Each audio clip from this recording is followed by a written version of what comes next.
Chapter 1. Sorrow on the faces of children in heaven. Heaven is the most peaceful and magical place in the universe, where 5 streams of energy and super energy combine to form matter forms. They include simple matter, which constitutes rock, hills, grass, gold, silver, and treasures. Complex matter, which constitutes energy flows to connect with all planets in the universe and maintain their existence and sustainable development. Supermatter, which constitutes the spiritual life form, it is called tuệ linh.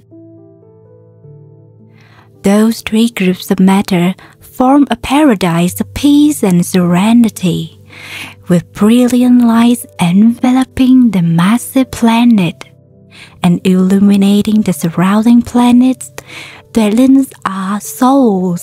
They have the most transcendent intelligence in the universe. They operate complex matter and simple matter. Heading and operating the entire universe is the first tuệ linh. He is worshipped and called by people with noble names such as God and Buddha. In addition, he has another name, Nalas Nalanda, which embraces all noble meanings about him. He is the intellect of the universe. All things are born of him. He works hard to develop the life of the universe to become stable. He was the most fully enlightened being in the universe. He attained the only immortality in the universe. The beautiful memories of him and that heavenly planet brought my mind back to the past scene when he lectured to his children. This lecture makes people enlightened and understand why people have to suffer in this world. Once, Nalas Nalanda was walking under the trees, emitting bright, colorful lights, when he suddenly saw children playing together not far away. They used magic within themselves to steer small, brightly colored stone into a spot on the ground. The bright lights from the energy flows transmitted by the children blend into the rocks, creating a colorful and enchanting space. The laughter and concentration in the game kept them from noticing the difference around them. They did not know Nalas Nalanda when he stood nearby, next to an oak tree, watching the children playing together. His children played for a long time without even realizing his presence nearby. At this time, the children seemed tired and bored after a long time playing. One said, "Well, I don't play anymore. I don't have any fun." Then they all sat down together. They let out long breaths as if worried about something, and their hands constantly threw the stone they had just played around. Another said, "We play this game day in and day out. I'm bored." Another continued, "I want to be reincarnated into the human world. We should ask the Father to let us come down and become men." Then they all said in unison, "I also want to be a human to experience human life." Then the children got up to look for him. At this time, the children discovered him standing by a nearby tree and ran over to him. They cheered and clung to him. He held them in his arms and had warm smiles on his lips. Then he said to them, "Sit down here. I will listen to your wishes." When the children do not know how to talk to Father, they look at each other as if telling each other to tell the Father what they want. He understood and said, "I see you are having fun. Why don't you want to play anymore? Why are you so bored? Children should enjoy moments of play that will help them become innocent, connected, and freed of troubles.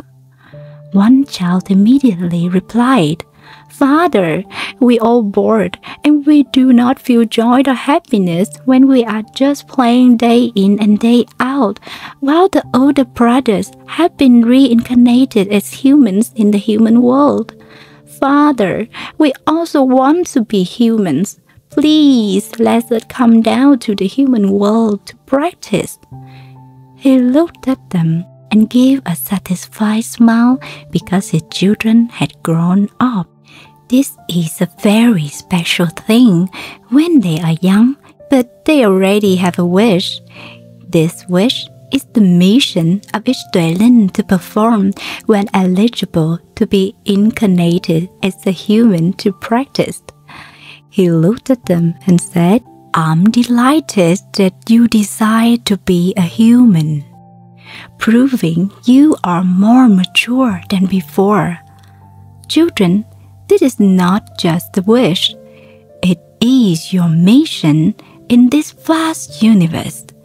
It is a vital mission so that each tuệ linh can survive and develop sustainably against the attacks of destructive energy. To be incarnated as a human, you must meet the conditions. You must cultivate enough information and certain cognitive abilities before being incarnated as a human. The living environment in the human world is like a school. It is a place for children and all talents to learn, experience, and practice for the growth of intelligence and the strength to unite, spread, and develop all things to become sustainable." A child immediately interrupted him.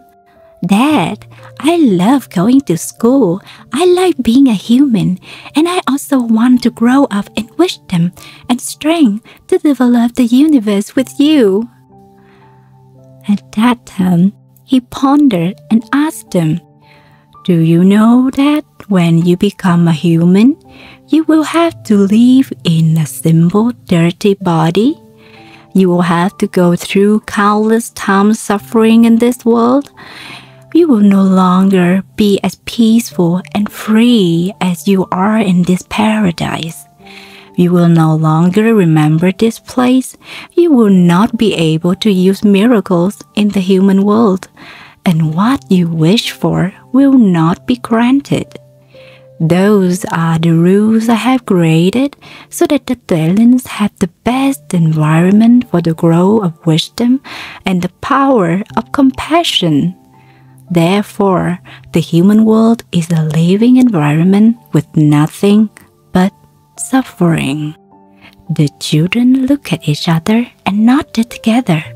Then they said together, "Father, we have learned about the sufferings of being human in the human world. You have taught us, and by other tuệ linh only teach after they return from the human world. We are not afraid of suffering. We accept it and want to live in it instead of playing boring games here." A smile appeared on Nalas Nalanda's lips again. Then he stood up and said to the children, "Rise and follow me. I will equip you with important knowledge before becoming a human. Children, try to remember them when you encounter suffering in the human world. That information will react and help you have the best thoughts to overcome suffering. Not only that, it will help you grow up faster." At the father's words, the children shouted in joy. They immediately followed the father with a radiant face instead of sadness. They know that they are about to be incarnated as humans to practice in the human world, so that joy also makes the grass, trees, and rocks have more brilliant light.